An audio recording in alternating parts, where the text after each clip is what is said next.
Hey, it's Coach Cheese. I'm about 12 hours since hearing the news that my tumor has spread and I'm having different issues taking place with the lack of control of my neck and issues with swallowing. So it's going to be a little bit of a rambling video. But I want to talk about how toxic families stay toxic. So just to give you a bit of a backstory. Um, I was born in LA, but I moved to San Francisco when I was 1 year old. So I kind of grew up in San Francisco. Both of my parents are substance abusers, and my mother was also a prostitute, a streetwalker. And from time to time, she would, bring men to our apartment where I lived, and some of those people were cool with me. Some of those people gave me comic books. I remember this one black guy. He taught me the difference between a lowercase b and a lowercase d, and like those writing spelling books. I was like 3 4 years old, something like that. And so in 1992, my father died on November 17th. And so at that point, I was already living with my aunt and a facility which was a group as was an international group home for girls in Carson, California. Um, that Christmas, yeah, the Christmas of '92, I had tons of gifts, bikes, a whole bunch of stuff, right? As probably just like an emotional band aid to make me a little bit happier. And the following Christmas, I had a pretty decent Christmas as well. But then after that, it was kind of normal as everyone else got. So throughout my late teen years to my adult life, I had conversations and heart to hearts with older members of my family, cousins and stuff like that. And they would tell me that when we were younger, so when we were kids, how jealous they were of me because I received gifts. At no point did we ever talk about my mother, Colleen Barnes Rome. I never had any closure with her, even though she died on my birthday this year, June 23rd, 2017, which in another video I'll dwell more into and stuff like that. So living in this group home for girls has prevented me from a number of things. One, could never have a girlfriend. Excuse me, could never have friends over. And because I had issues with my mom being a hooker, and I was with these women who were going through, well, girls at the time, who were troubled because of their own past, because they had it tough too. I had a very negative outlook on women, so I've never ever been in love. The last crush I ever had was in the 8th grade over at Carnegie, and then I remember I summoned the courage to talk to this girl like after 2 months of crushing on her, and I didn't like her. So I think me not having crushes really made me very different. Um, it- and so I couldn't really connect with people.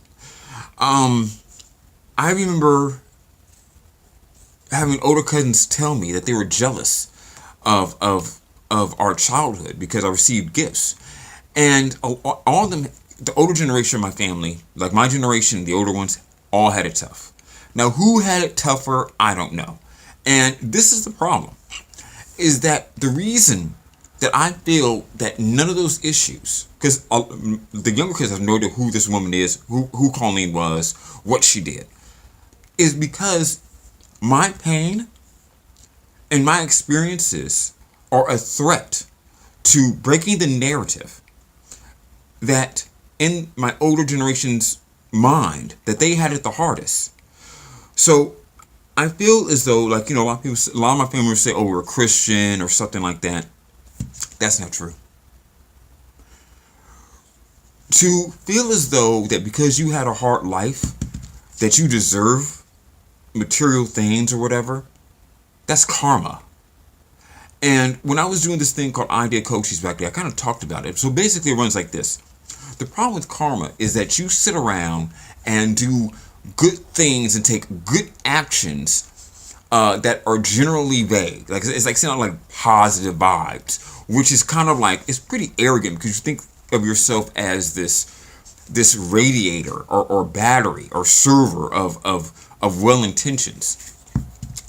which is all kind of broad, but you want specific rewards for those good actions. That's karma, dude. Um,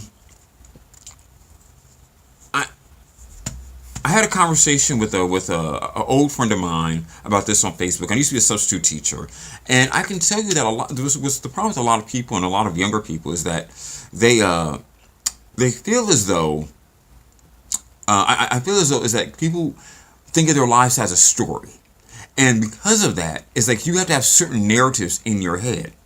Now, I'm not going to sit here and talk about like, well, my life is harder or I deserve this, that, and the third. I will tell you right now, I am sad. I am sad because I do feel as though, and I can honestly gotta say this. I don't fear death, and I don't fear Christ. And it's very difficult to sit there and say that in facing death. It really is. When you're at this stage, when you're here, when people say like, oh, I'm going to pray for you, blah blah blah. From our perspective, people with terminally ill diseases or know that their time is coming up. We'll sit here and we'll listen to what you're doing because you're coming from the heart, and I'm just accepting your blessings. But really, what you end up doing has nothing to do with faith. It's how you lived your life. And I can sit here and I can say that I never put a woman in my bed based off a lie. And I have lied on certain things to protect certain things for myself or for whatever I felt the need to protect. As an adult, I haven't lied to gain anything. And because of those things, I have a lot of tranquility. Knowing that I haven't fucked anyone, I don't have any regrets to anything. So, what I want all my friends who have had issues with family, I just got through hanging out with a friend right now, and we had to talk about like, he had issues with his family, I had issues with my family. I got another friend, and we talk about like issues with family, trying to work this kind of stuff out. By holding everything inside of you, you lose empathy for your own family. And so then you start connecting more with friends and stuff like that because they understand you. But the thing is that you can have a truth in your head and they can have a truth in their head, but you need to you need to cross-reference this stuff to have reality. The reality is maybe I had it harder than them, maybe I didn't. I don't know, and I don't care. But what I would like to help you guys with, or anyone else who's having family issues, is just like, you need to ask them, like, what are the struggles in which they went in?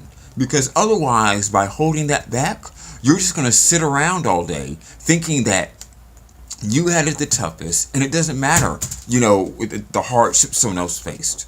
It doesn't matter because you willfully keep yourself ignorant. Now, some people may sit here and talk about how, oh, it's too difficult to talk about. That's a fucking lie. That is a fucking lie. Case in point. All we do in America these days is bring up World War II and thus the Holocaust.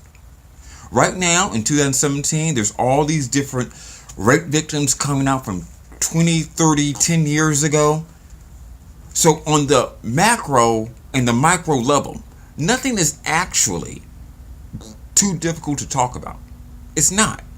It's too difficult to talk about in the sense that opening up may actually break the narrative in your head that you had your life a certain way and no one else did. So, I'm going to show the mirror to a couple of these family members real soon. I hope they see the reflection. You'll understand more soon. I promise you that. Guys, I love you for all the support. Take care.